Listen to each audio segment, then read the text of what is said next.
নমস্কার, আমি আশালতা। আজকে আমি আলু দিয়ে মটন কষা করে দেখাবো।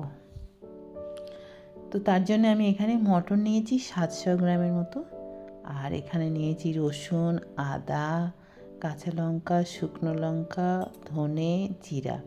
এগুলো সব একসাথে আমি বেটে নেব। আপনারা ধনে, জিরা, শুকনো লঙ্কার পাউডার ব্যবহার করতে পারেন, তো আমি একটু বাটা মশলাটা পছন্দ করি, তো সেই জন্য আমি সবসময় চেষ্টা করি বাটা মশলা দিতে। তো যাই হোক, মশলাগুলো ভালো করে বেটে নেব। এটা আপনারা শিলেও বেটে নিতে পারেন। তো এটা খুব সুন্দর একটা পেস্ট বানিয়ে নিতে হবে অল্প অল্প জল দিয়ে দিয়ে দিচ্ছি আরও হলুদ। আর এবারে এই মশলাটা এর মধ্যে দিয়ে দেবো। অর্ধেকটা দেবো আর অর্ধেকটা রেখে দেবো। আর দিয়ে দেবো টক দই। এখানে 2 চামচের মতন টক দই দিলাম। দিয়ে দিচ্ছি স্বাদ মতো নুন, আর দিয়ে দিচ্ছি সর্ষের তেল।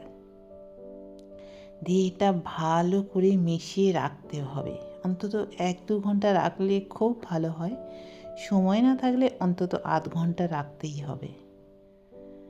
তো এবার এটা ঢাকা দিয়ে রেখে দেব। তো এটা আধ ঘন্টা হয়ে গেছে। এবারে আমি কড়াইয়ে তেল গরম করে নিচ্ছি, সর্ষের তেল।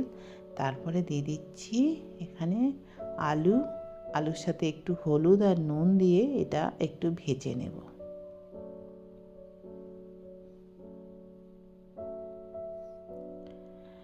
তো এই মটনের রেসিপিটায় যদি আপনারা আলু ছাড়াও খেতে চান, ভালোও লাগবে। তবে আমার আলুটা বেশি পছন্দ, তাই আলুটা দিয়ে ভেজে নিলাম।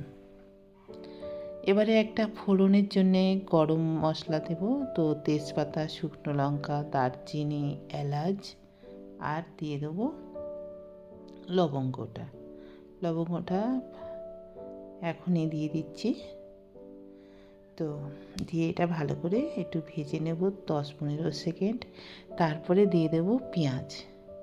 তো এখানে আমি 2টো বড় সাইজের পেঁয়াজ নিয়েছি, নিয়ে ভালো করে এরকম সরু সরু পাতলা করে কেটে নিয়েছি।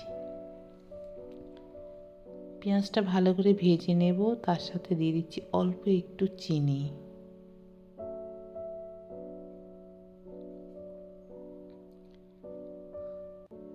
চিনি দিলেই কালারটা ভালো আসে। অল্প একটু দিলাম, জাস্ট হাফ টিস্পুন দিয়ে দিলাম। পেঁয়াজটা এইভাবে ভালো করে ভেজে নিয়েছি।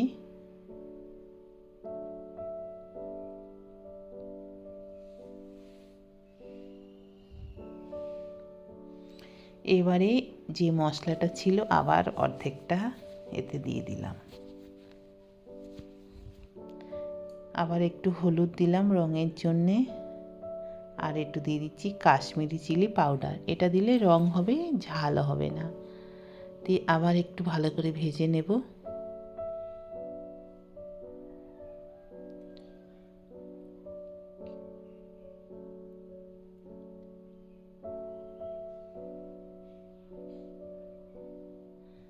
এবারে এর মধ্যে দিয়ে দিচ্ছি ম্যারিনেট করা মটনটা। তো মাংস দিয়ে আবার ভালো করে কষতে হবে যতক্ষণ না এর থেকে তেল ছাড়ছে।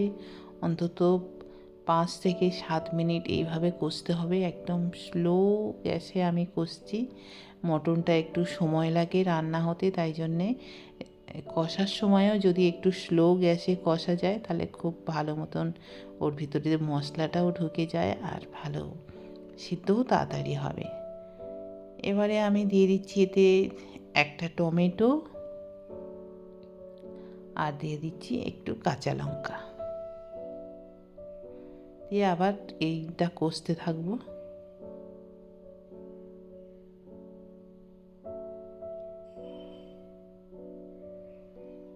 যতক্ষণ না টমেটো ঘেটে যাচ্ছে বা এমনিতে মটন থেকে তেল ছেড়ে দিয়েছে।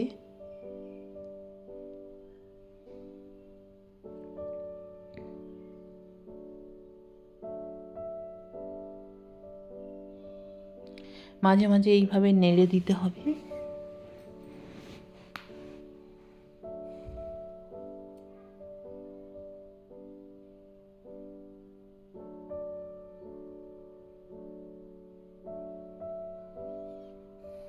এবারে এর মধ্যে দিয়ে দিচ্ছি ভেজে রাখা আলুগুলো দিয়ে আবার একটু কষে নেব।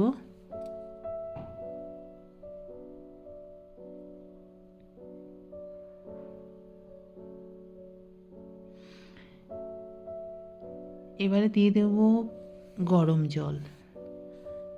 জল দিয়ে এবারে মটনটা রান্না হতে দেব। স্লো গ্যাসে রান্না করব আমি, তাহলে কি একটু সময় নিয়ে রান্না করলে খুব সুসিদ্ধ হয়, মানে মটনটা খুব ভালো সিদ্ধ হবে আর খেতে খুব সুন্দর লাগবে। তো এখন স্লো গ্যাসে আমি রেখে দেবো, অন্তত আধ ঘন্টার মতো তো সময় লাগবেই। তো দেখে নিতে হবে আধ ঘন্টা পরে।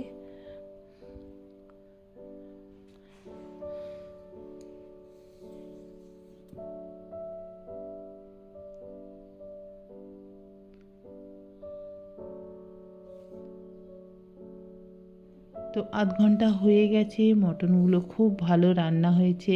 এবারে নামিয়ে নেব। তার আগে আমি দিয়ে দিলাম অল্প গরম মশলার পাউডার দিলাম, আর দিয়ে দেব একটু ঘি দিয়ে দেব।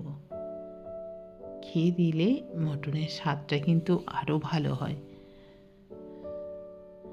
এবারে এটা নামিয়ে নেব, আর এটা গরম গরম ভাতের সাথে পরিবেশন করব। রুটি লুচির সাথে, পরোটার সাথেও পরিবেশন করবেন। অসাধারণ খেতে। কেমন লেগেছে রেসিপিটা আপনাদের, আপনারা অবশ্যই কমেন্ট করে জানাবেন।